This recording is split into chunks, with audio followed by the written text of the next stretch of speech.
Boa tarde. Vamos começar a nossa segunda videoaula.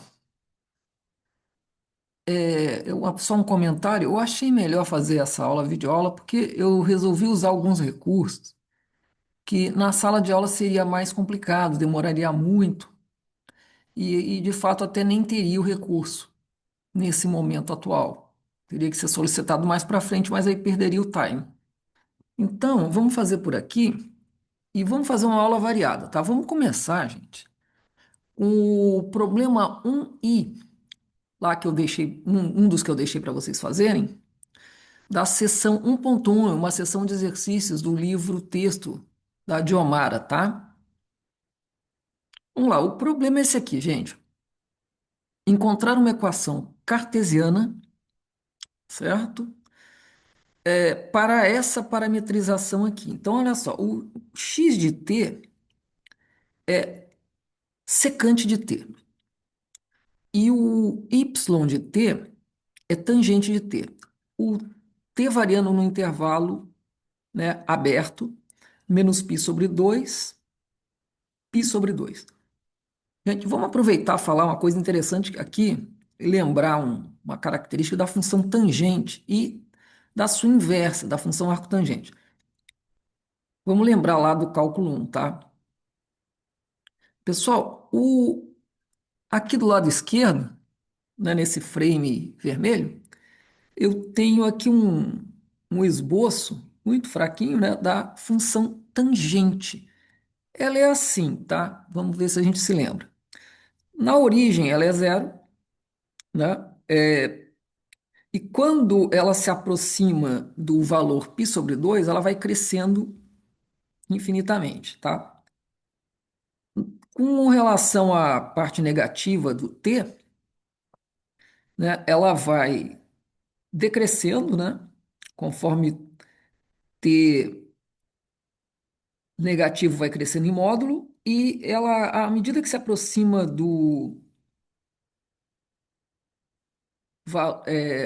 à medida que t se aproxima de menos π sobre 2, a função tangente ela vai crescendo, né, gigantescamente. Tá certo? Então, a inversa dela, pessoal, é isso aqui, né? É o que está aqui no frame azul. É o arco tangente, tá? Então, repara como é que é o arco tangente. O arco tangente é uma função definida nos reais, certo? Ela vai de menos infinito até mais infinito, o domínio. E o que que acontece? O contradomínio é o intervalo, né, aberto, menos π sobre 2, π sobre 2, tá? Repara que ela vem, né, de um valor infinitamente próximo de menos π sobre 2, tá? À medida que o valor y, que eu chamei aqui, né, vai aumentando, e quando chega em zero, zero, né, claro, e depois que o valor de y vai aumentando por valores positivos, ela vai se aproximando assintoticamente, essa é a palavra, do valor π sobre 2. Tá? Então, essa é a função arcotangente. Vamos aguardar bem essa função, pessoal, essa função aqui, pra gente, ela vai ser interessante daqui a pouquinho, quando a gente apresentar coordenadas polares, tá bom? Vamos lá. A gente tem, pessoal, ó, eu quero ver qual é a expressão, tá? Encontrar a equação cartesiana. Pessoal, isso aqui no plano, quando a gente está em curvas planas, isso é bem fácil, tá? Quando você vai para curvas espaciais, esse expediente, que a gente vai chamar de eliminação de parâmetro, não é tão simples, tá?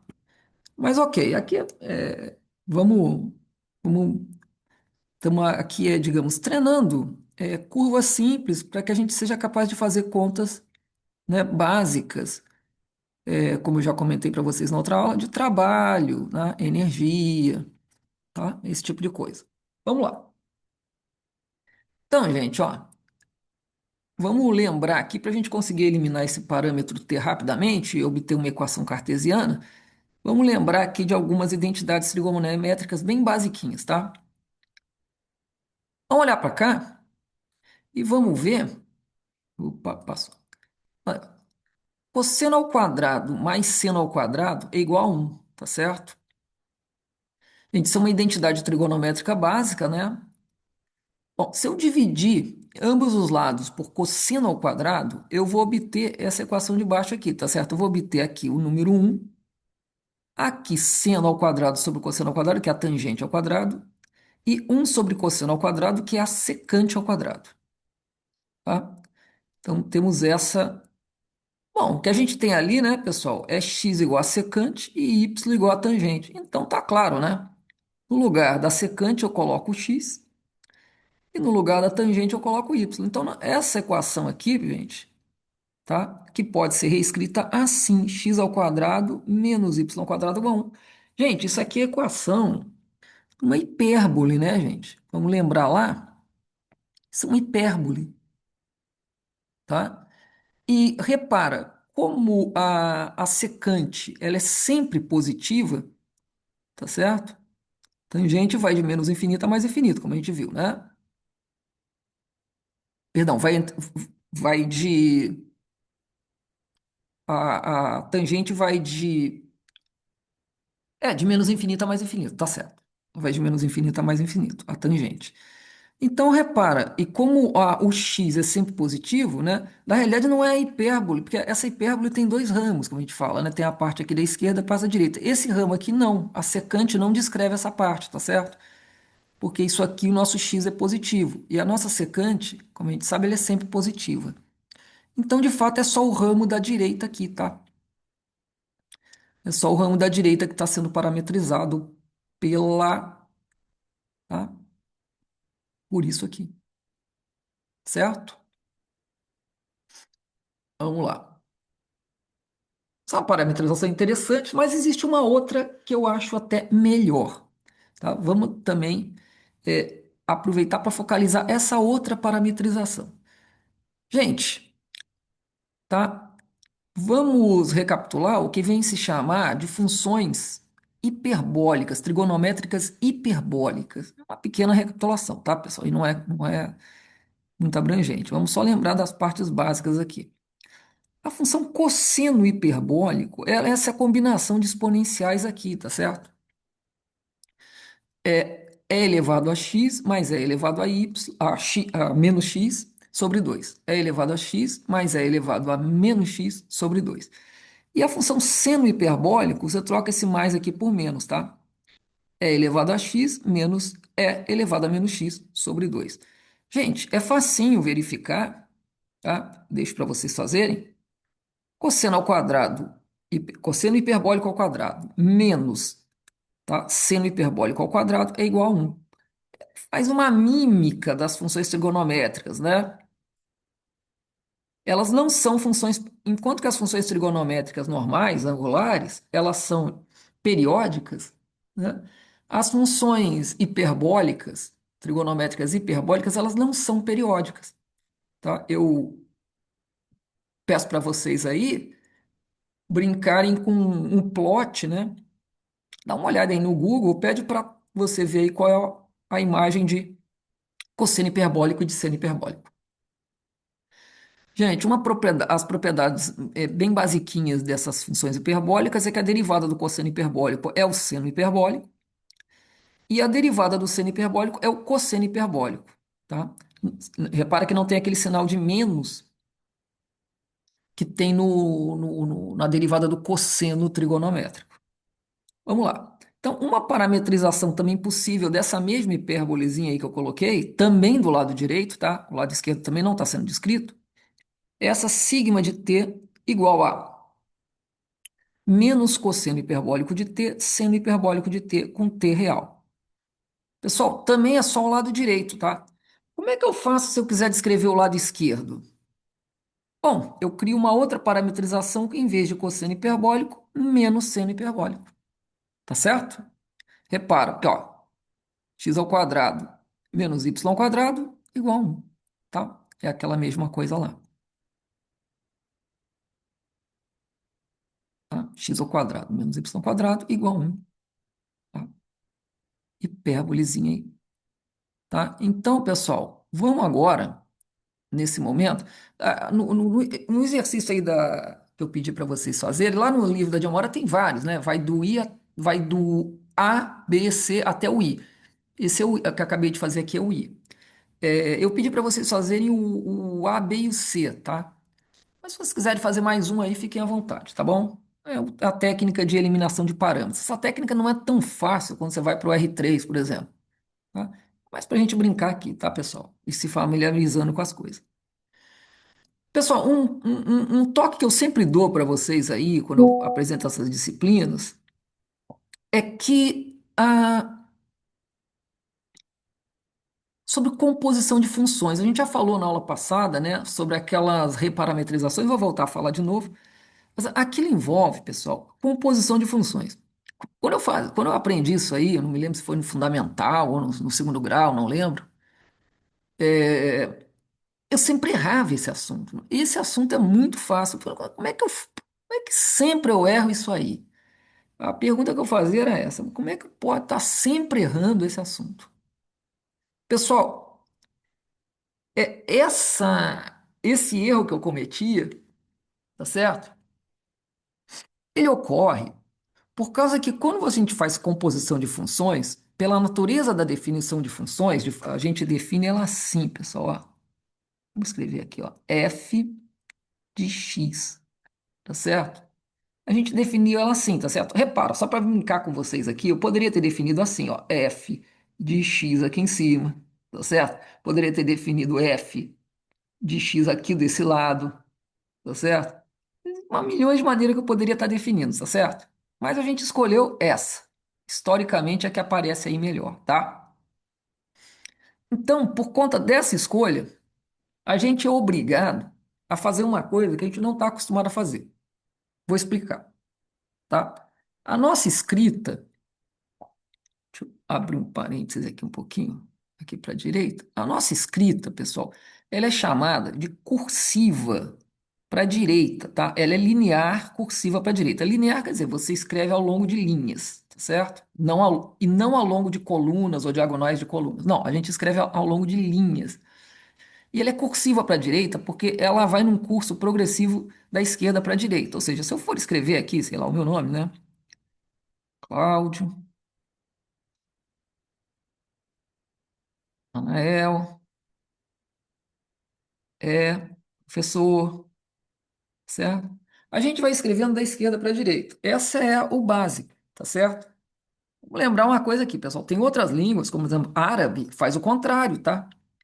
Na escrita em árabe, a coisa, umas coisinhas assim, né? Vai vindo assim da direita para a esquerda, né? É uns símbolos bem estranhos. E tem outras escritas que são, elas são colunares, né? Elas vão ao longo de colunas e tal. Enfim, tá? A nossa escrita é da esquerda para a direita e linear.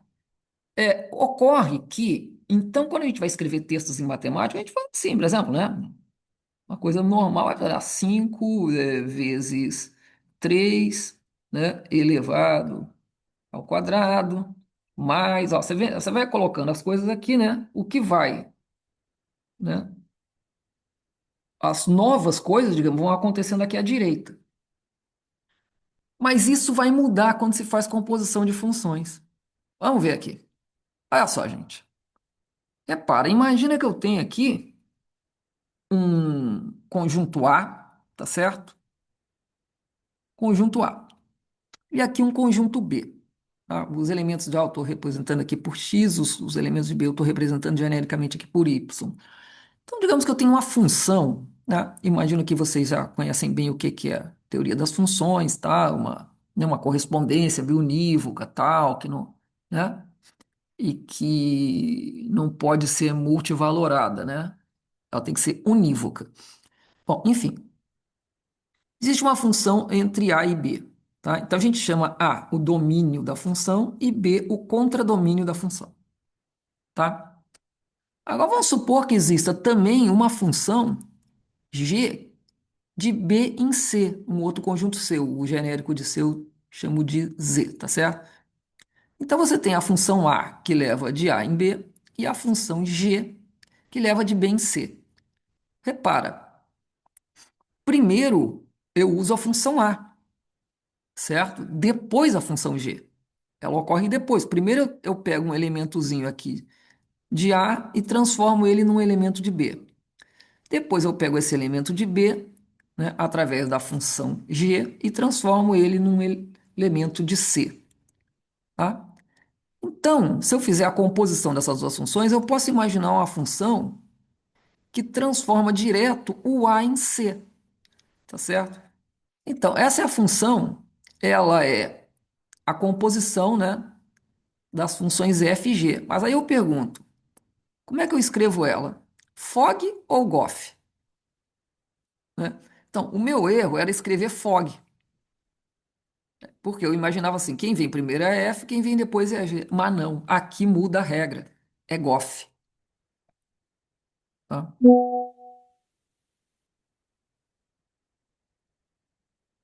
É Goff, tá certo? Vou apagar essa interrogação aqui, pronto. É a Goff, pessoal. Tá? Então, repara, ó, toda a confusão, né, vem de uma mudança de curso na escrita. Repara como é que acontece. Ó. Eu tenho a Y, aquela do meio, né, é f de x, e a z é g de y. Então, ó, repara. Então, a z é g de f de x.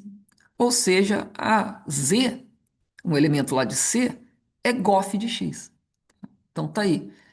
Então, quando a gente faz composição de funções, pessoal, a gente escreve da direita para a esquerda, tá certo?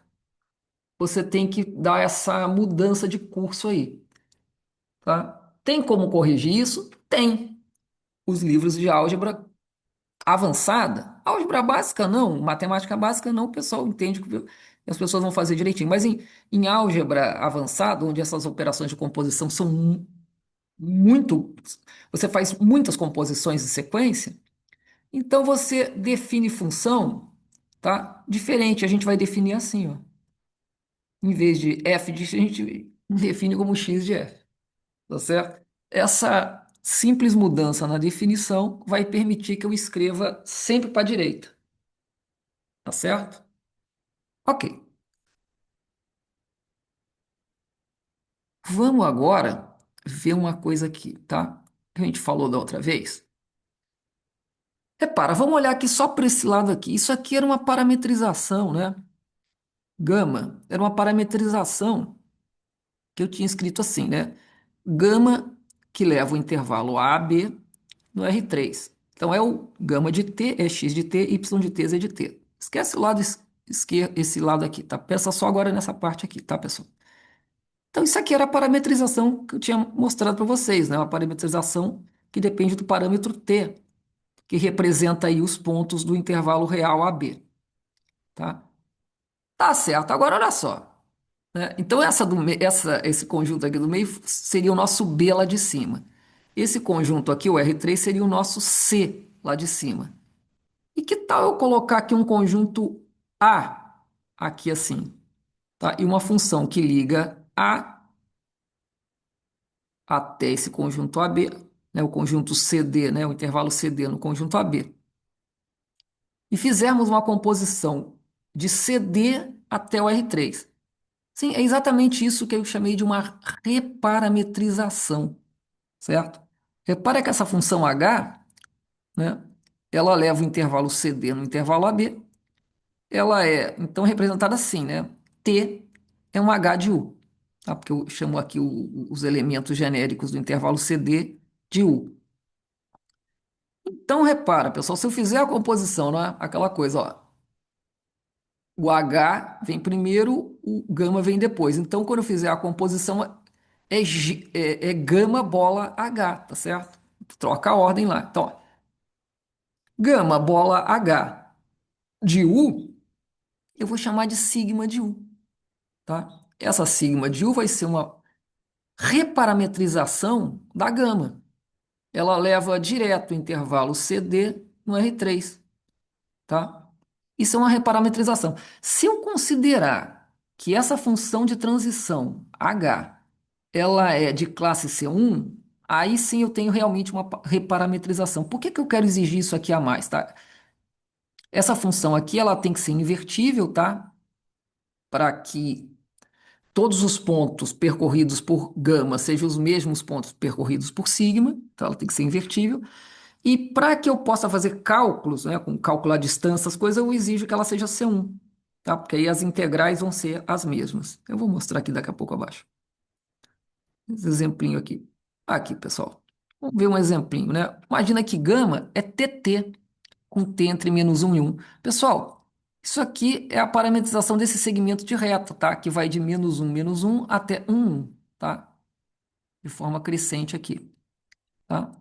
Vou ampliar aqui um pouquinho.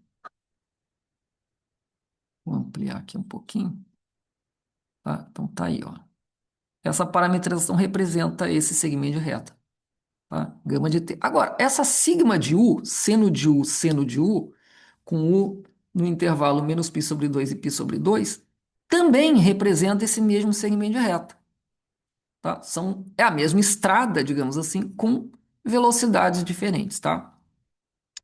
Nesse caso, pessoal, você vê que t é igual a seno de u, né? Então, a nossa função h de u é seno de u, tá, pessoal? Então, se eu fizer a composição, né? Gama de h de u, ó, ver, né? Se eu botar aqui o seno de u vai dar outro, né? Esse é um caso bem simplesinho, só para vocês verem aí, né? E apenas lembrando que se as duas parametrizações são equivalentes, ou seja, se existir essa função de transição bijetora e de classe C1, né? Então, se sigma de U for a reparametrização de gama de T, eu posso calcular o comprimento em ambas as parametrizações, tá certo? Ok? Por isso que eu exijo que a função de transição seja de classe C1, porque aí a derivada dela, que vai aparecer aqui, vai poder ser integrada e sempre, né? E as duas integrais vão existir. Ah, pessoal, vamos lá então. Vamos seguir aqui. Pessoal, uma coisa importante para a gente, para trabalhar com campos, curvas, etc., tá? A gente não vai se limitar, até porque não dá, e até porque a gente tem a liberdade, e também porque é muito importante saber trocar de coordenadas, porque tem certos problemas que não dá para fazer em coordenada cartesiana, né? E assim por diante. Tem certos problemas específicos que a gente só consegue resolver eles de forma efetiva se usar algum tipo de coordenada onde os cálculos se tornem viáveis, tá certo? Muitas coisas que em coordenadas cartesianas são inviáveis, né? Usando, por exemplo, coordenadas polares podem se tornar não só mais fácil, como, né, às vezes viável, às vezes muito mais fácil. Mais fácil de enxergar também as situações e tal.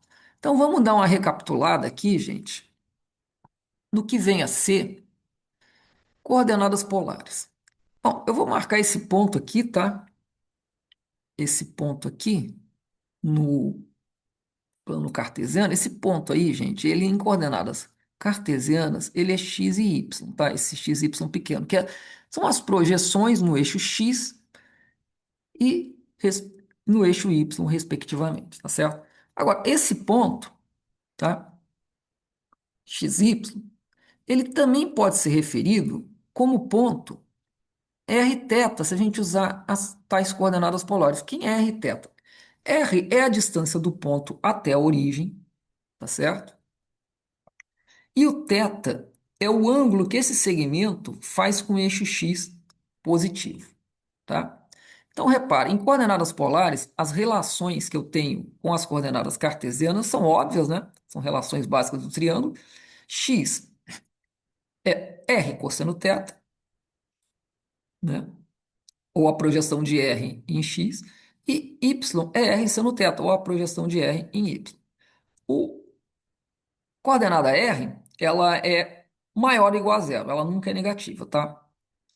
E a coordenada θ, ela varia de zero até 2π, tá? Bom, vamos ver agora como é que fica as funções reversas disso aí, né? Como é que fica r em função de x e y. Pessoal, r em função de x e y, né? Aqui y, é a relação de Pitágoras lá, né? Então, r ao quadrado igual a x ao quadrado mais y ao quadrado, então r é a raiz disso aqui. Agora, como é que fica o θ, hein, pessoal? O θ, ele é um exemplo de uma função que a gente não tem uma única expressão para ela, tá? Isso é muito comum, de fato. A gente não está muito acostumado, mas é óbvio que a grande maioria das funções não tem uma expressão simples, tá? Única. Ela provavelmente vai ter que ser construída a partir de vários pedacinhos conhecidos, tá? E, de fato, muito provavelmente a maioria das funções, tá, sequer vai poder ser representada porque nós não temos fórmulas matemáticas capazes disso, tá? Isso não quer dizer que elas não existam, do ponto de vista puramente imaginativo, né? Bom, vamos lá. Então, gente, ó, quem seria θ? Aí vamos lembrar lá do arco tangente, tá, pessoal? Bom, a primeira observação que eu quero fazer aqui, pessoal, é o seguinte: o θ ele não está definido na origem, tá? Na origem ele não vai ser definido. Agora, vamos lá. Quando o x, eu vou fazer aqui um círculo, né? Para ver esse ângulo aqui, vamos fazer aqui assim um círculo. Ó. Eu vou mostrar para vocês que essa coisinha aí, ela, né? Vamos lá. Então aqui tem a parte, aqui tem o eixo x, aqui tem o eixo y, tá? Então, olha aqui, pessoal. Vamos lá. Quando x é positivo e y é maior ou igual a zero, ou seja, daqui até aqui, tá? Vai valer, vou botar assim, tá? Daqui, né? Até aqui, vai valer essa primeira, ó. Então, o θ é o arco tangente de y sobre x, tá? Quando o x é positivo e o y é maior ou igual a zero, tá? Beleza. Nesse ponto aqui de cima, nesse topo aqui, né? Ou seja, em qualquer um desses pontos aqui, desse eixo y positivo, tá? Em qualquer ponto do eixo y positivo, tirando fora a origem, né? Claro. Ele é π sobre 2, tá? Nesse pedaço que vai daqui até aqui embaixo, tá? Ele é π mais arco tangente de y sobre x, ou seja, só para todos os x negativos lá, tá? Aqui nesse ponto de baixo, nessa reta toda, nesses pontos aqui de baixo, exceto a origem, é claro, ele é 3π sobre 2, tá? Um x igual a zero, y negativo. E nesse último, né, nesse último pedaço aqui, ele é 2π mais arco tangente de y sobre x, ou seja, para x positivo, y negativo. Tá?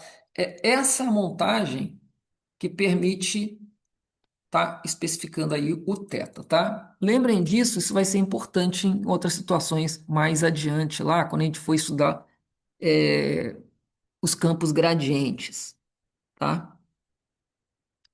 Muito bem. Peço que vocês vejam aí, anotem com calma e meditem sobre isso aí, tá? Pessoal, então quando a gente faz uma mudança de coordenadas, tá? Depois eu vou falar depois sobre outras coordenadas, tá? Mas, por exemplo, vamos começar aqui com as coordenadas polares. Polares. Quando eu faço uma mudança de coordenadas, né? Eu saio, por exemplo, da cartesiana e vou para a coordenada polar. Então, por exemplo, se eu for fazer integrais, tá certo? Integrais duplas, como a gente vai lembrar depois também, eu vou ter aqui dx dy. Só que quando eu mudar para coordenadas polares, eu tenho que não posso esquecer desse fatorzinho aqui, ó, o jacobiano. Ele é uma maneira de compensação de áreas, tá certo? Então tá aqui, ó. Em vez de colocar dx dy, eu não vou colocar dr dθ, eu vou colocar r dr dθ, tá? Então, quando a gente tiver assim, fazendo integrais, né, na região D do plano xy, descrita em coordenadas cartesianas, eu vou fazer essa integral aqui, tá? Quando eu reescrever essa mesma região D de x e y em coordenadas rθ, eu vou obter uma outra região em rθ, tá certo? A função f, eu substituo no lugar do x e de y, no lugar de x, r cosseno θ, e no lugar de y, r seno θ. E no lugar de dx dy, né, eu vou colocar r dr dθ, tá bom, pessoal? Não pode esquecer do jacobiano, tá?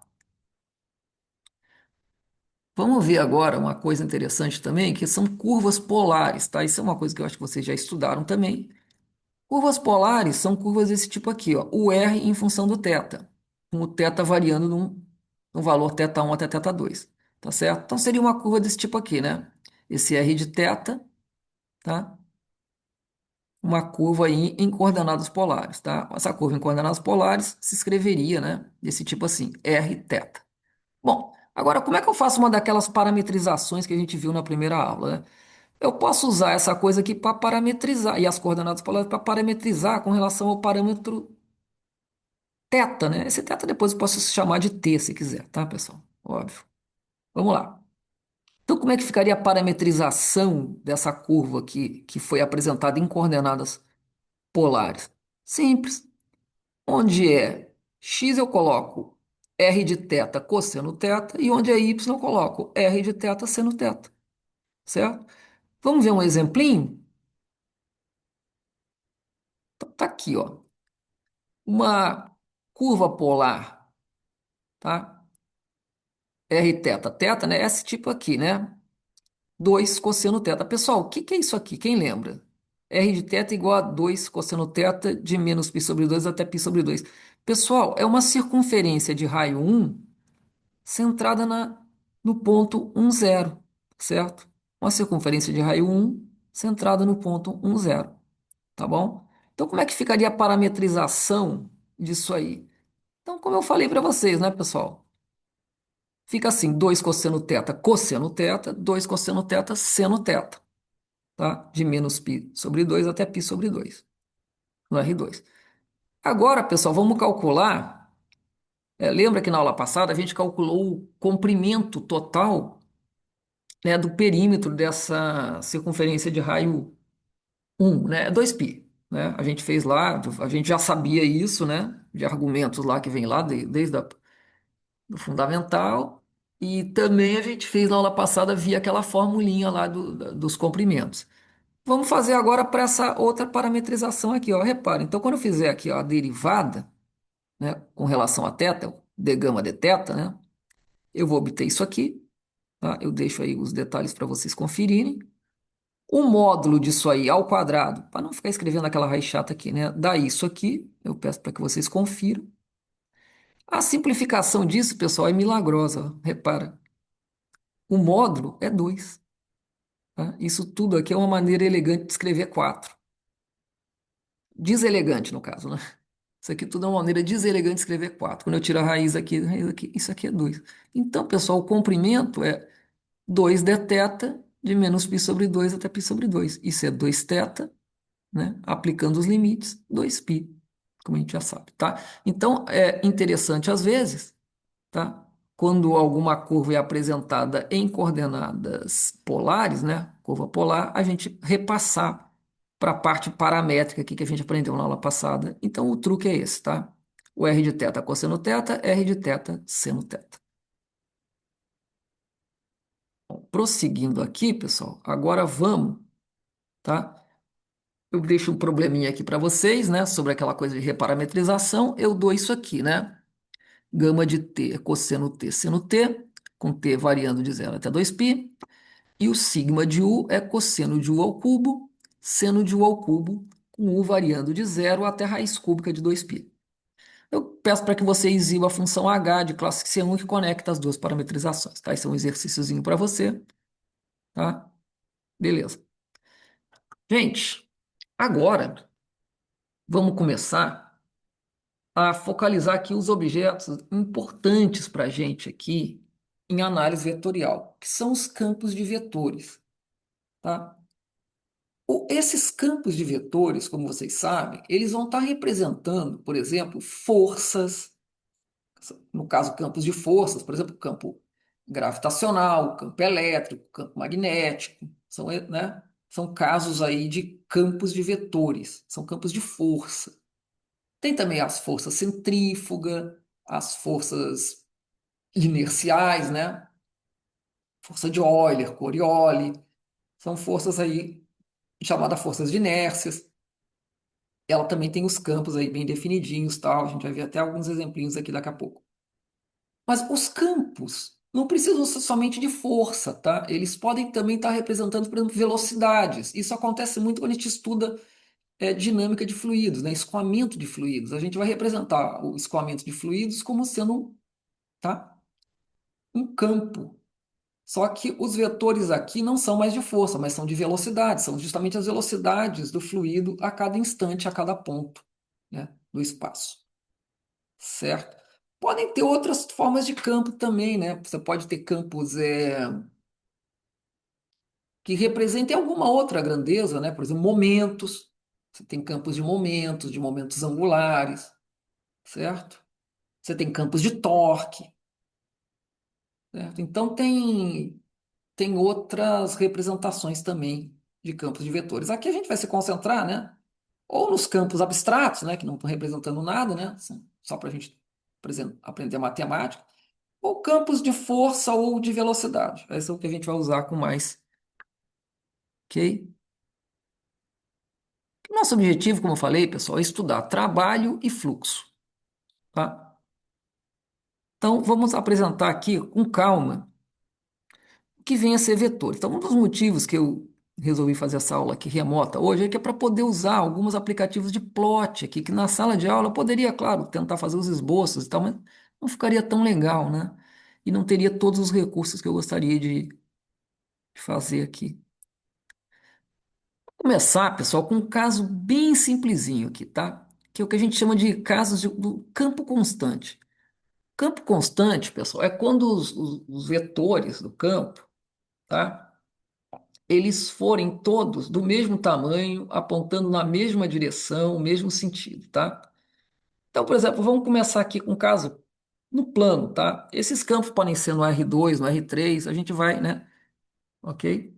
É claro que os casos de interesse são no R3, né? Mas no R2 também há casos de interesse e também servem bastante melhor para a nossa familiarização e visualização desses campos, tá? Vamos lá, vou começar com esse campo bem simplesinho aqui, ó. Eu chamei de K de XY, ele é dado por um e 2. Esse campo é uma função vetorial, né, que pega os pontos do R2 e transforma em pontos de outro R2, no caso. Mas vamos ver como é que isso funciona na prática, né? De fato, a gente mistura o domínio e contradomínio numa única figura, tá? Vamos dar uma olhada aqui. Agora eu não posso bobear aqui no negócio do compartilhamento de tela, né? Eu vou trocar esse compartilhamento e botar em outro. Peraí. Então vamos passar para cá. Pessoal, vamos ver aqui, ó. Ah, não, peraí. É... Ah, não, Chanel, pera um pouquinho. Dá um tempo aí. Gente, aqui ainda tem um gato aqui. Peraí, deixa eu ver aqui. Eu vou fazer esse compartilhamento aqui de. Ah, tá. Eu tenho que mudar lá primeiro. Aí. Ah, não, tá certo, era esse mesmo. Ah, tá certo, é esse mesmo.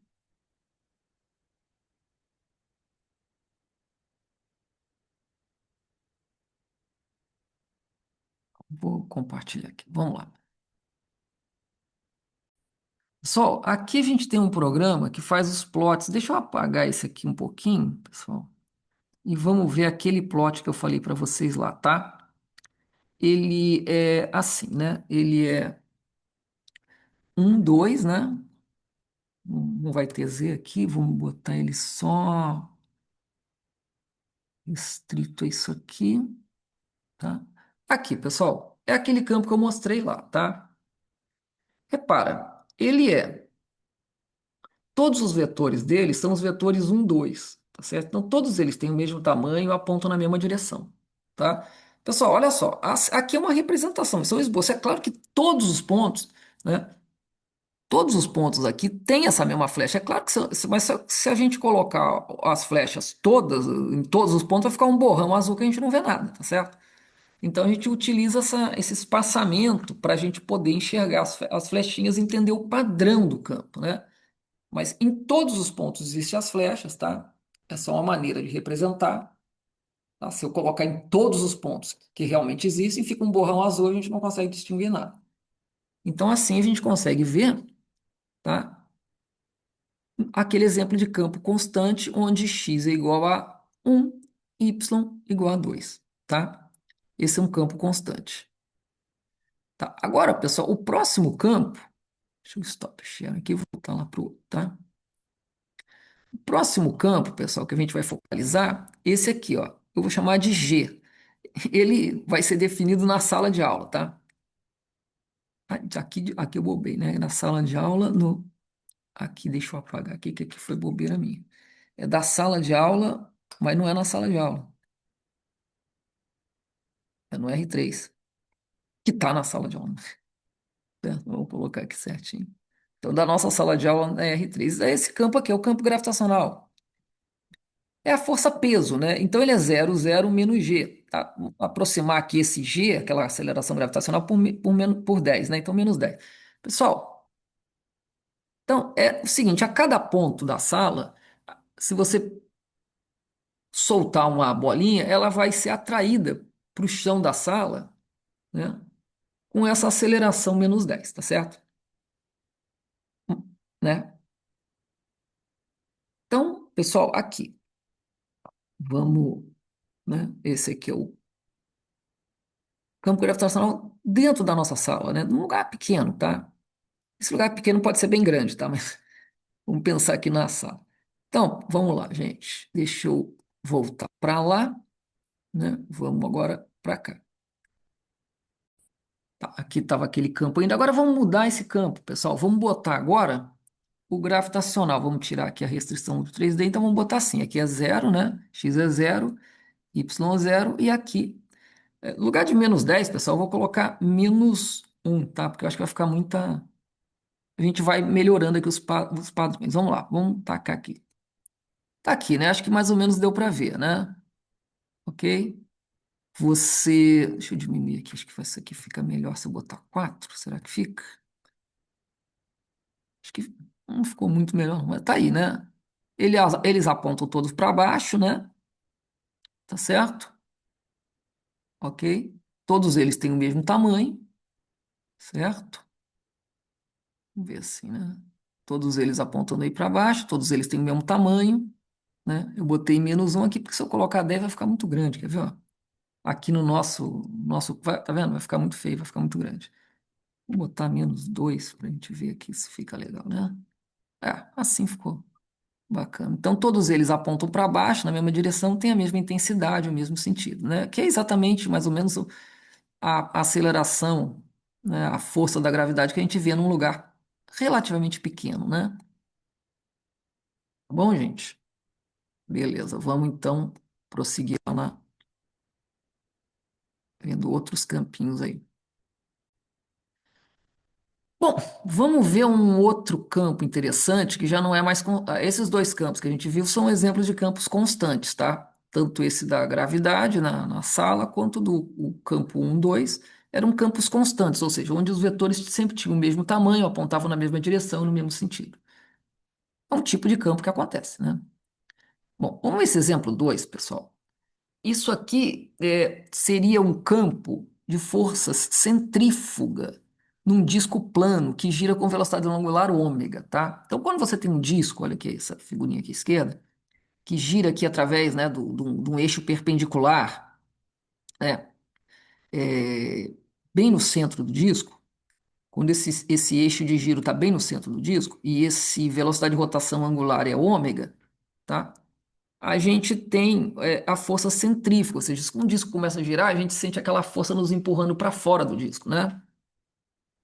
No caso geral, pessoal, isso aqui é dado por essa coisa aqui, ômega vetorial R, tá? Onde R é um vetor espacial de posição, como está aqui, né, do ponto de observação, e ômega é a direção e intensidade de giro, tá certo? Quando o ômega é grande, esse vetor é grande, tá? Ele dá a direção, né, de giro e a intensidade, o tamanho de ômega, né, é a intensidade do giro, né? Quanto maior o ômega, maior a força centrífuga, né, pessoal?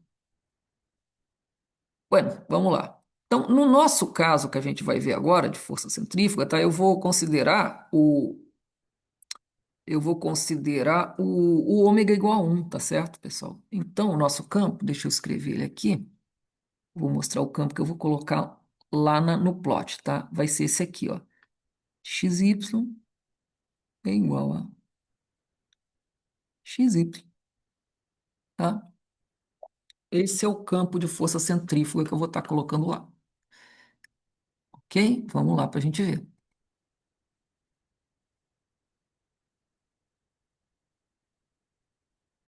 Ver se eu consigo mudar aqui para outro. É isso. Caramba, como é que isso aqui sai daqui? Peraí, aqui, calc plot, né? Não, aqui.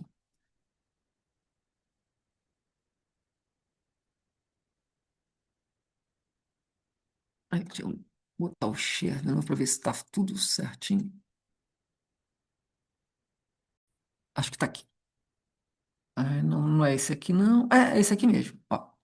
Pessoal, então tá aqui, ó. XY, tá? Esse é o campo centrífugo. Eu vou colocar aqui, tá no arranjo cilíndrico, que eu acho que vai ficar melhor assim, tá vendo? Ele é o campo, é como se tivesse aqui um disco girando, né, com um eixo perpendicular aqui ao plano na origem, e você sente essa força te empurrando para as laterais, né? Quando você está perto aqui do centro do disco, essa força é fraca. Quanto mais para a borda, mais intensa vai ser essa força centrífuga, tá? Bom, a centrífuga, né, cara? A centrifugação é uma coisa bastante usada para acelerar a decantação, né? Ou seja, a, a deposição que eu ampliei bastante, né, para vocês verem, é, a decantação de objetos, né, num fluido, né, que estão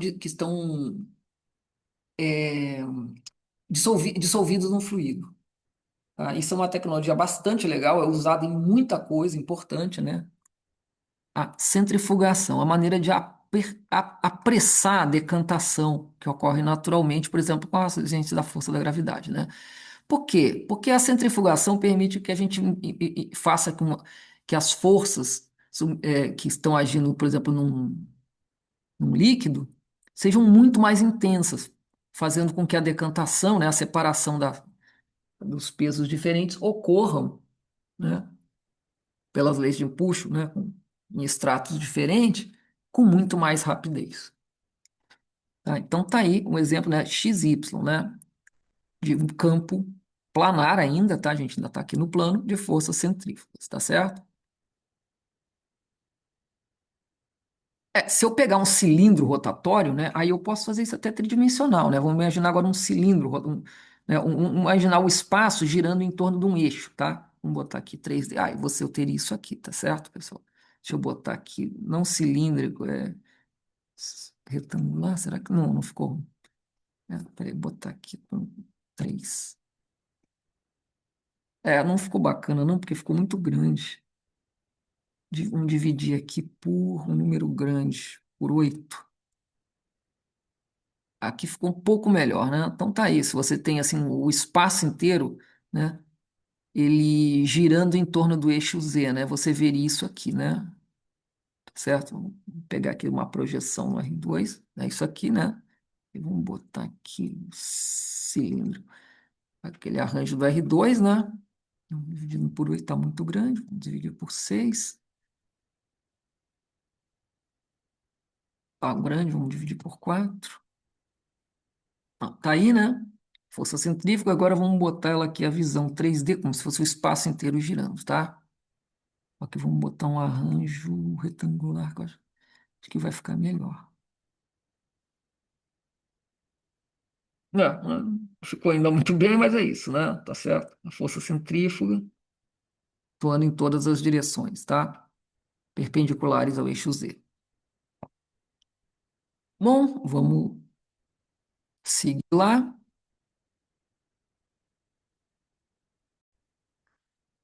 Ok. Pessoal, uma outra força interessante, agora bem legal também associada, né, com o disco girante, é o campo de velocidades, tá, do mesmo disco girante, só que gira com velocidade angular, só que o campo de velocidades, né, dos pontos do disco. Né? Vocês lembram lá do movimento circular uniforme? V era ômega R, né? Aqui a gente vai tomar o R, o ômega como um, tá, pessoal? Então, V igual a ômega R aqui, no caso, com ômega igual a 1, vai gerar isso aqui, tá? Mesmo eixo girante é perpendicular ao plano aqui, bem no centro do disco, então vai dar esse menos YX, tá certo? V igual a ômega R, no caso, nosso ômega aqui é igual a 1, tá? Então, pessoal, vamos ver lá como é que fica esse menos YX, tá? Como é que ele fica? É o campo de velocidades dos pontos do disco, tá? Então, pessoal, esse vai ficar agora. Olha,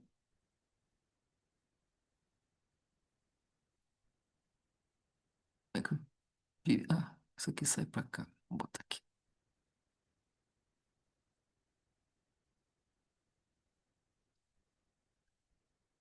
Então, tá aqui, ó. Vamos botar aqui. Dá isso aqui, né, gente?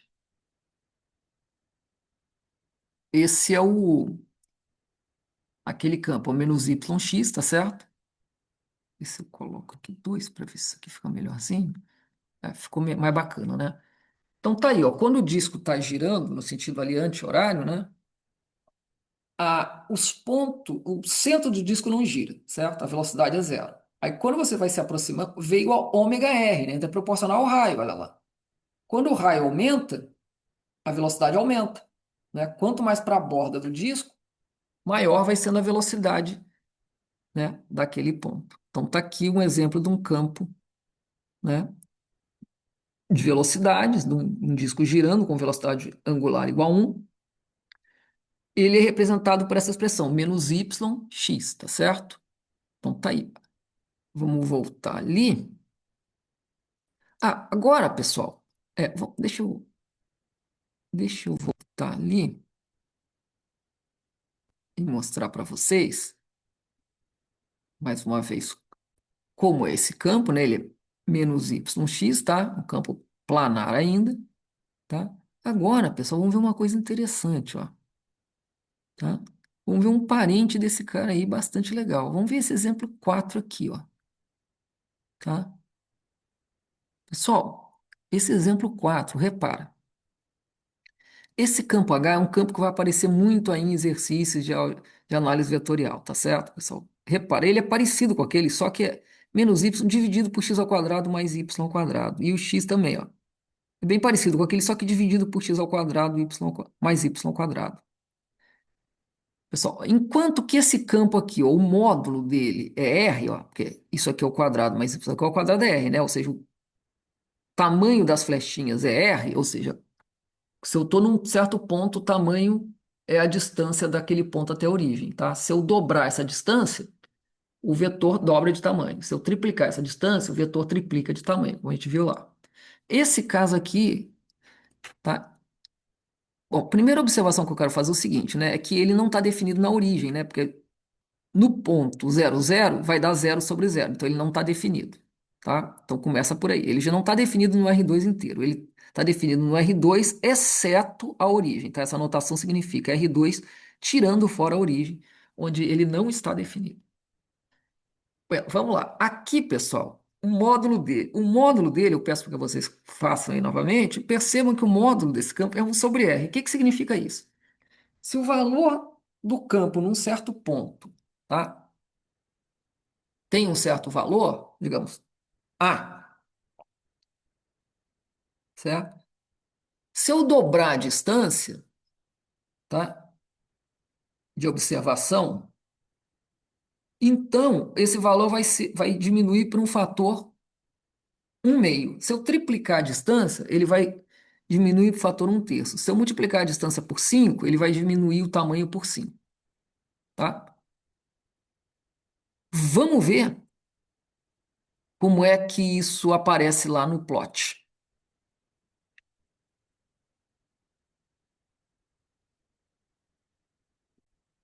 Bom, agora tem que ver aqui.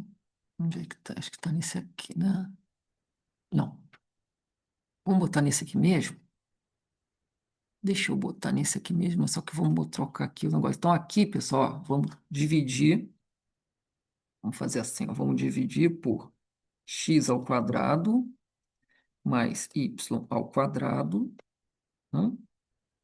A mesma coisa esse x, vamos dividir por x ao quadrado mais y ao quadrado, tá?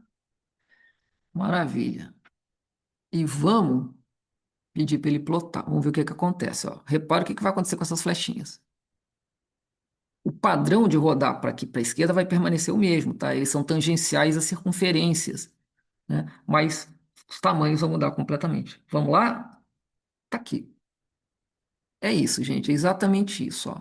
Deixa eu até mudar aqui um pouquinho para ver se dá uma visualização melhor. É, talvez até dê um pouquinho uma visualização melhor. Repara. Repara que agora, pessoal, também vou botar para o arranjo retangular. Será que melhora? Não, pior. Botar no arranjo cilíndrico mesmo. Então, pessoal, repara, ó. Continua aquele padrão de girar, só que agora, tá? Na origem não está definido, tá? Repara que perto da origem ele vai tendendo a infinito, né? Eles vão ficando muito grandes. Aqui não está representado, mas quanto mais para a origem aqui, eles vão continuar rodando em torno dessas coisinhas, só que um valor muito grande. Conforme eu vou me afastando, ó, esse valor vai encolhendo, ó, certo? Ó. Conforme eu vou me afastando, ó, o valor vai ficando cada vez menorzinho, o tamanho dele, porque um sobre L, né? Um sobre R, né? Conforme o raio vai aumentando, o tamanho vai ficando um sobre R, ou seja, bem menor. Tá? Então, esse é um campo que diminui de intensidade quando eu me afasto da origem. Ok? Agora, pessoal, deixa eu falar uma coisa para vocês aqui. Ó. Vamos pegar esse mesmo campo aqui. Deixa eu voltar para lá, tá? Top share, share. Vamos voltar para esse campo aqui. Agora vamos pensar o seguinte: ó, qual é a versão 3D desse cara aqui, tá? Porque isso é uma versão planar. Essa versão planar é interessante aí para muitas aplicações de estudo de análise vetorial. Agora, a versão 3D dele é bacana. Vocês talvez já devem ter visto, ou ainda vão ver em breve aí. Ele vai estar representando o campo magnético gerado por um fio infinito. Então, por exemplo, se eu pegar esse fio infinito e fizer ele coincidir com o eixo Z, a expressão vai ser essa daqui, tá certo? Ó, menos y sobre x ao quadrado mais y ao quadrado, x sobre x ao quadrado mais y ao quadrado e zero. Vamos plotar lá, tá certo? Aí eu estou considerando que a corrente elétrica é 1, ela estaria multiplicada aqui, tá? Corrente elétrica é 1, ela estaria multiplicada aqui. Como é 1, tá? Não vai. Vamos supor que a corrente ela esteja ao longo do eixo Z, tá certo? Essa corrente I é uma corrente constante ao longo do eixo Z. Aqui no nosso caso aqui é unitária, tá? Só para não encher o saco de vocês aí. Vamos voltar lá e ver como é que ficou o plot disso? Então, gente, aqui o plot do caso planar é isso aqui, né? Agora, quando a gente vai para um... Olha lá como é que fica, né? Deixa eu então mudar aqui também. Deixa eu ver se esse arranjo aqui fica melhor. Não, deixa eu ver. Não, não ficou legal. Vamos botar o arranjo cilíndrico mesmo. E vamos ver se eu consigo melhorar. Então, é aquela mesma. Não está tão visual. Acho que assim, acho que está um pouco mais. Vamos tirar aqui, vamos botar 3. Plotar é isso mesmo, pessoal. É uma arte, tá? É difícil. Então, olha só como é que fica isso. Como se fosse, né? A cada ponto, aquele mesmo padrão que a gente viu aqui, ó. Esse mesmo padrão se reproduz plano a plano, tá? Essa que é a ideia. Esse mesmo padrão aqui, ó, se repete em camadas, né? Plano, plano, paralelo ao plano z igual a zero, tá? Deixa eu ver se trocando as cores fica melhor. Acho que é mais ou menos, né? Tá, pessoal? Então, isso aí, tá? Esse mesmo padrão se repete plano a plano. Certo, gente? Então, esse aí é o campo devido ao é, fio infinito com a corrente elétrica, o campo magnético, né? Devido a um fio infinito que atravessa uma corrente constante igual a 1. Certo? Gente, tem muito campo, tá? Eu posso passar aqui 10 anos plotando campos diferentes, tá, pessoal? Eletricidade, magnetismo, escoamento de fluido, ó, a quantidade de exemplos que tem é impressionante. Tá? É só para a gente se familiarizar aqui com alguns aspectos tá? A gente depois vai voltar a plotar uma nova coisa, esse assunto vai continuar, né? Tá? A gente vai querer fazer trabalho, fluxo de campos, a gente vai, né, estudar um pouco como é que eu relaciono essas coisas. Vamos lá, vamos ver um outro caso aqui interessantinho.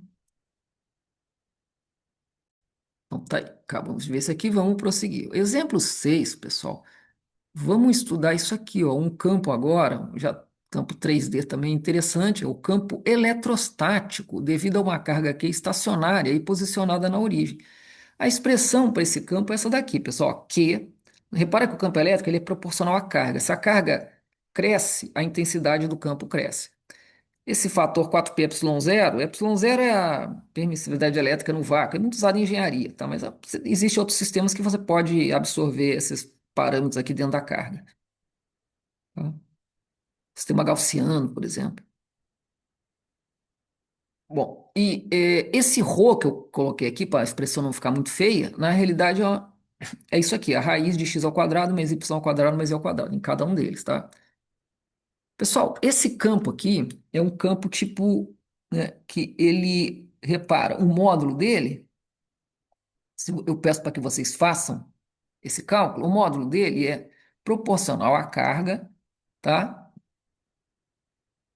Olha, tem essa parte aí, 4π, não interessa, e inversamente proporcional ao inverso do quadrado da distância até a origem, tá? Esse ρ ao quadrado. Isso aqui é a distância até a origem, tá? Do ponto x, y, z até a origem, esse ρ. Então, ele é proporcional à carga e inversamente proporcional ao quadrado da distância, tá? Ou seja, quando a carga se multiplica por um fator, a intensidade se multiplica por esse fator. Quando a distância se multiplica por um determinado fator, a intensidade decai com o quadrado desse fator multiplicativo. Ou seja, se a distância dobrar, a intensidade cai por um fator 1/4. Se a distância triplicar, a intensidade cai por um fator 1/9. Se a distância multiplicar por 5, a intensidade cai para 1/25, tá? Então, ele vai enfraquecendo conforme você vai se afastando da carga, certo? Vamos tentar plotar isso aqui lá, pessoal. Não vai ser tão fácil, né? Plotar 3D, mas vamos lá. Vamos tentar plotar 3D isso aqui. Certo. Vamos lá. Deixa eu usar esse aqui. Pessoal, aqui, ó. Aqui é o plot, tá? Eu não sei se esse plot tá muito legal. Vamos dividir aqui por 4 para ver se fica melhor. Ele, né, ele é todo radial, ele aponta na direção de crescimento do raio, né? Do Rho, no caso, né? E aqui também. Vamos colocar a projeção dele em 2D para ficar mais fácil de ver, tá? Então a projeção é essa, tá, pessoal? Vou trocar aqui também por 1/2, que eu acho que fica melhor de ver. Não, ficou feio. Vou botar aqui 2. É, é, mesmo, deixa assim, né? Então, depois se a gente vai aumentando aqui. E vamos botar, em vez de cilindro, vamos botar também retangular, que talvez ficou pior. Vou botar aqui 4, 8. Não, vai ficar feio também. Vamos botar cilíndrico mesmo. Isso aqui, tá, gente? Ó, vamos dividir por 2, ver se fica melhor. Um pouco melhor, né? Então tá aí, né? Esse campo, né? Conforme a carga está posicionada bem aqui no centro, né? A carga aqui está posicionada. Essa é uma visão planar dele, é em todas as direções, tá? Ele é. Vou colocar assim, né? Ele é para todas as direções, né? Aqui próximo da carga, a intensidade é bem alta, e quanto mais afastado da carga, a intensidade vai baixando, né? Mas não está bem legal, não, esse. Deixa eu ver. Tá aqui 4 também. Aqui tá um pouco melhor de ver, né? Mesmo assim tá feio. Vamos. Tá, então assim na 6.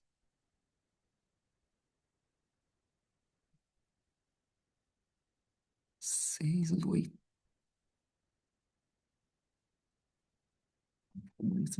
6, 6. Também tá legal. Vou botar 6, 4, 3.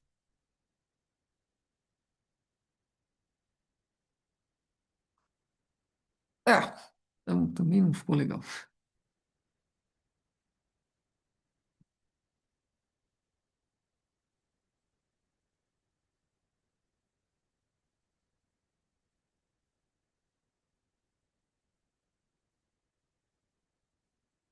6, 6, 4, 4. Ih, tá pior.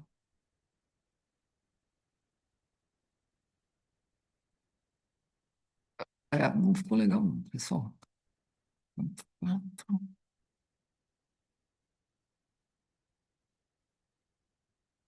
É um pouco melhor, né? É, então, enfim, ele é radial, né, pessoal? Ele, tá, ele aponta. Vou botar aqui aquele 3D, então. Ó, 3.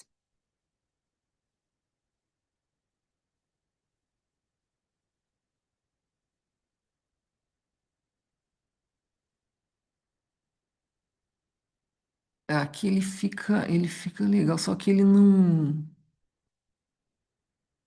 Bota aqui um fator 10. Ele tá. Quanto mais perto da origem, né, maior a intensidade, né? Então, essas intensidades estão sendo mostradas aí.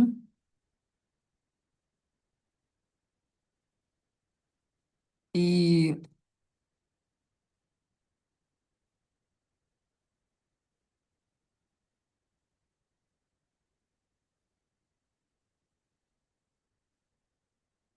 que ficou um pouquinho melhor, né? Certo? Então é isso, ele parte da carga que está na origem, né? Quanto mais perto da carga, maior é a intensidade, e quanto mais afastado da carga, menor a intensidade. Ela decai com aquele fator 1/r ao quadrado. Agora, pessoal, a gente pode se perguntar, a gente pode se perguntar o seguinte, né? Como é que ficaria, né, esse mesmo campo aqui da carga que está parada na origem, estático, né? Se essa carga fizesse uma trajetória reta com velocidade constante Vx na direção x, tá? Como é que mudaria esse campo? Ó, pessoal, a expressão completa disso é difícil, tá? Cheia de detalhes e tal. Agora, eu posso dizer para vocês que em baixas velocidades, tá? A gente pode aproximar esse problema dessa forma aqui, tá? Então, agora, um campo, né, digamos assim, que depende do tempo, porque a partícula está se movendo. Vamos ver se a gente consegue plotar isso aí lá. Vamos ver. Vamos tentar. Vamos ver se a gente consegue. Então, ó, no lugar aqui do x, eu vou botar x menos t, tá? Vamos tentar lá? Vamos ver o que que acontece. Pra vocês terem uma ideia de como que é um campo que depende do tempo. Ele pode depender do tempo. Embora que a gente não vai estudar aqui nesse caso, mas o campo pode depender do tempo, tá certo? Vamos botar ele aqui. Só que, vamos botar aqui 4. Uhum.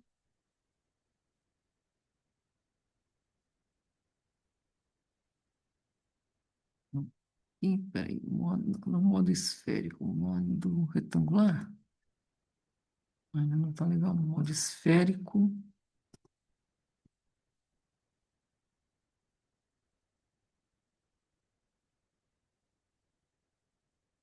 estou tentando aqui entender, pessoal, isso aqui, ó, 4, 4.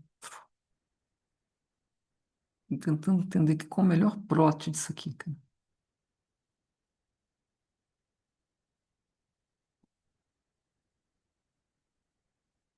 Rapidinho, como é que eu vou fazer isso aqui?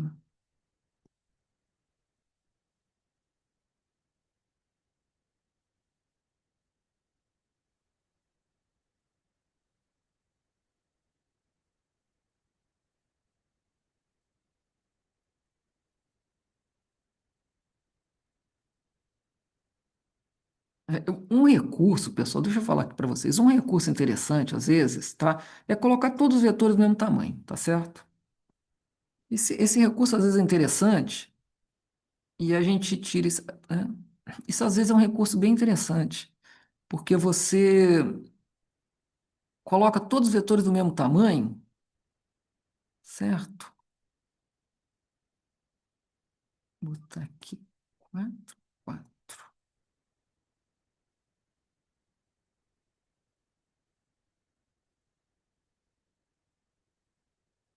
Às vezes, o recurso de colocar todos do mesmo tamanho é interessante porque você consegue ver melhor.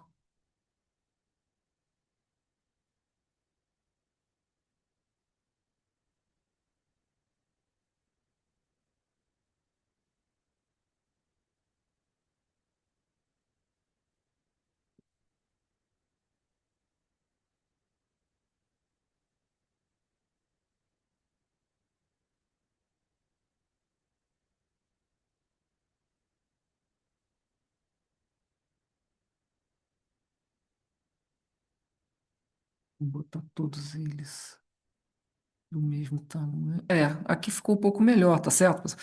Quer dizer, olha só, é claro que vamos botar a cor trocada.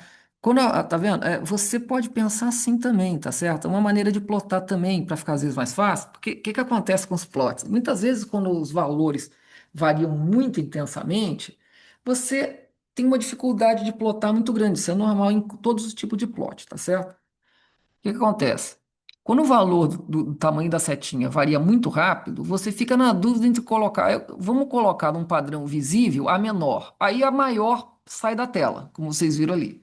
Ah, vamos colocar num padrão visível a maior. Bom, mas aí as pequenas você não enxerga. É complicado. Então, muitas vezes o recurso é esse, tá? Muitas vezes o recurso é Bom, muitas vezes o recurso é reduzir a janela de observação, né? Colocar no espaço onde a variação não é apreciável. E um outro recurso é colocar todos eles do mesmo tamanho e fazer uma espécie de escala cromática, né? Eu não sei se aqui ele tem essa ideia de fazer escala cromática, mas eu creio que não, tá? Que é o seguinte, colocar tipo assim, as menores vermelhas, as um pouquinho maior, sei lá, 10 vezes, as que estão entre uma esfera até 10 vezes maior, amarelas, uma que estão na esfera até 100 vezes maior, azul, uma que estão numa esfera até 1000 vezes maior, verde. É também uma possibilidade da gente estar plotando aí para ter mais ou menos o padrão do campo, tá? Bom, pessoal, tá aí, ó. Esse é o campo aí, tá? Vamos pegar esse campo. Esse aqui acho que é a melhor plot que eu consegui até agora, né? Desse campinho aí, né? Que a gente já falou. Agora vamos fazer aquele que está se movendo com velocidade, né? Então ele é assim, pessoal. Ó. Aqui, no lugar de x, eu vou colocar x menos t, certo? E aqui também, no lugar de x, eu vou colocar x menos t, x menos t, x menos t, x menos t, e aqui também x menos t, tá?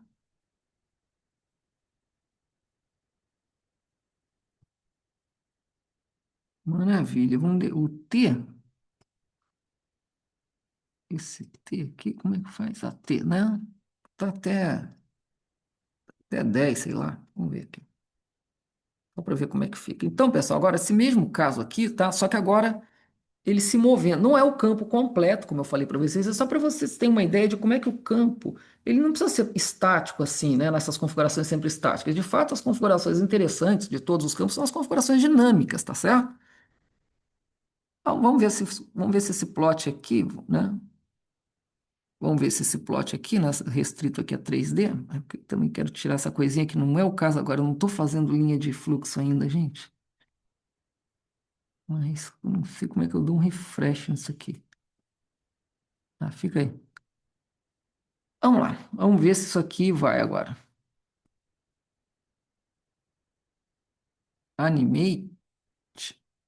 Ah, tá aí, tá vendo? Ó?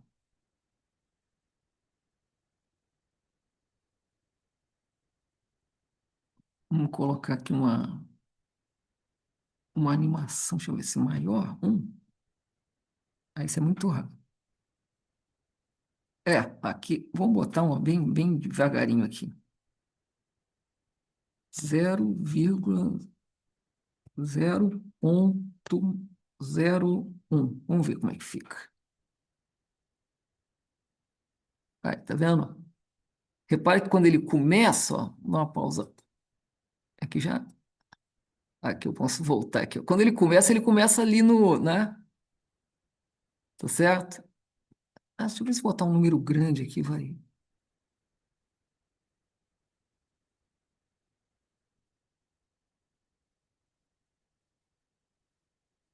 É, pessoal, então olha só, tá aqui, né? Ele começa aqui, tá, ó, naquela configuração estática. À medida que ele começa a se mover, ó, você vai vendo que essas setinhas vão, ele vai se movendo aqui do centro para a direita, tá? Olha lá o que vai acontecer.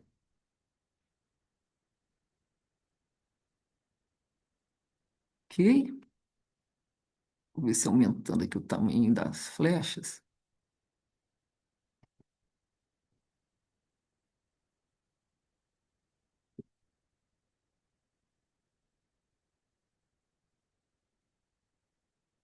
Certo? Ó, tá vendo ó, como é que o campo vai mudando, né? Claro, ele vai se movendo para a direita, as flechas vão apontando agora para a esquerda, né? Então tá aí. Pessoal, essa é uma aproximação de baixa velocidade, tá? Quando a partícula anda muito rápida, próxima à velocidade da luz é diferente, tá? E essa aproximação aqui também não está completa, tá? É uma aproximação que eu coloquei, digamos, para o campo perto da carga. O campo longe ele também modifica um pouquinho. É só para vocês verem um campo que varia no tempo, tá? Olha, tá aí. Vamos dar uma pausa aqui. Tem muitos casos, tá, pessoal? Vamos lá, vamos seguir aqui. Só um campo legalzinho também, ó, pra gente. Vamos dar um plot nisso aqui, ó. X2 y que multiplica um mais x. Vamos fazer esse campo aqui. Vamos lá.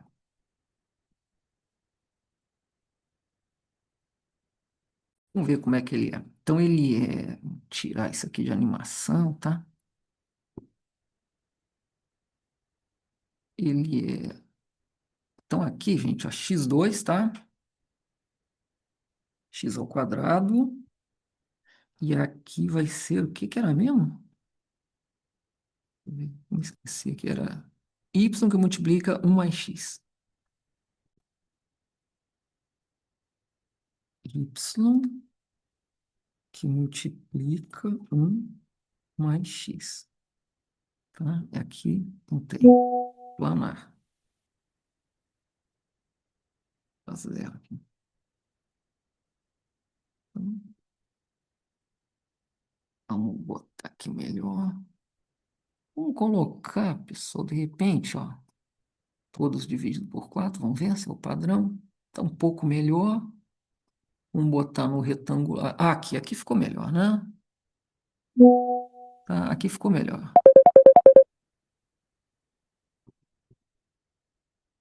Aqui ficou melhor. Dá para ver um pouco mais isso aí. Vou tirar aqui um pouquinho de novo. Vou botar 7, 7. Aqui. Tá, pessoal, mais ou menos isso aqui, tá? Vamos ver. Vamos brincar aqui, vamos botar aqui um x vezes p, só para a gente ver ela se fica animado, como é que fica, ó. Não, peraí. Mas aqui,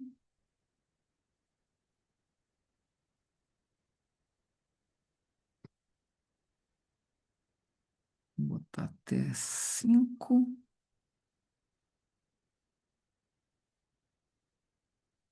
Deve ter que colocar um vezes assim, né? Vamos ver. Será isso? Ah, sim, olha lá, tá vendo? Como seria se eu botar aqui um parâmetro t aqui, tá vendo? Aí, ó, o outro campo que depende do tempo, tá vendo? Certo? Bom, vamos ver aqui.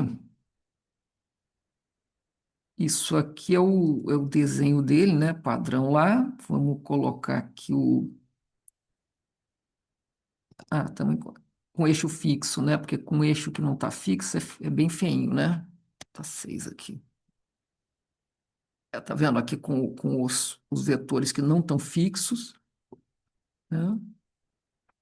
Aqui um pouco melhor. No início ali, né?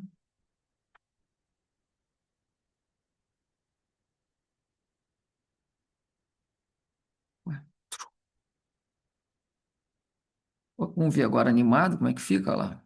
Como é que ficam os vetores. Tá vendo como alguns crescem também, né? Bacana. Como que fica animado.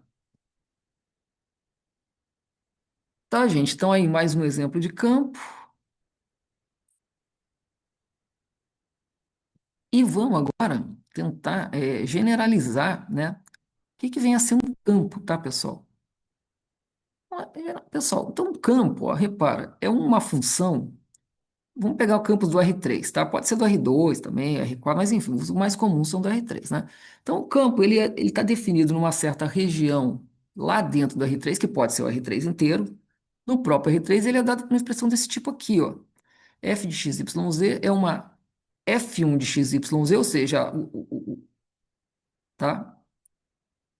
A F1 é o que está na direção, digamos, de x, F2 de x, y, z é o que está na direção de y, F3 x, y, z na direção de z. Ou seja, para cada ponto você tem flechinhas de tamanhos e posicionamentos diferentes. Mas eu quero que essas flechinhas elas sejam unidas por funções de classe C1, tá? Ou seja, funções, certo? Contínuas e cuja primeira derivada também é contínua, com os exemplos que a gente viu aí anteriormente, tá? Gente, eu acho que por hoje tá bom, ok? Eu peço que vocês assistam isso aí e vejam se vocês puderem plotar, usar aí o GeoGebra, outros prog- programas. Eu peço que vocês procurem reproduzir esses plots que a gente fez aqui, melhores do que eu, tá? E também procurar ver outros plots de campos interessantes aí, tá? Tem muitas aplicações na internet, tem muito exemplo, tá? Eu peço que vocês façam isso, é importante, tá? A gente vai, a partir da aula que vem, começar a trabalhar com esses campos, tá? Definir o que que é trabalho, tá certo? O que que é o trabalho do campo? É força vezes velocidade, força vezes deslocamento, né? Como vocês sabem, que tem a ver com a energia. Que energia é essa? A energia é que o campo, tá? Transfere ou rouba de partículas que se movem, né, sob a influência daquele próprio campo. A gente vai ver tudo isso em detalhes, tá bom? Então, muito obrigado. Vamos encerrar por aqui.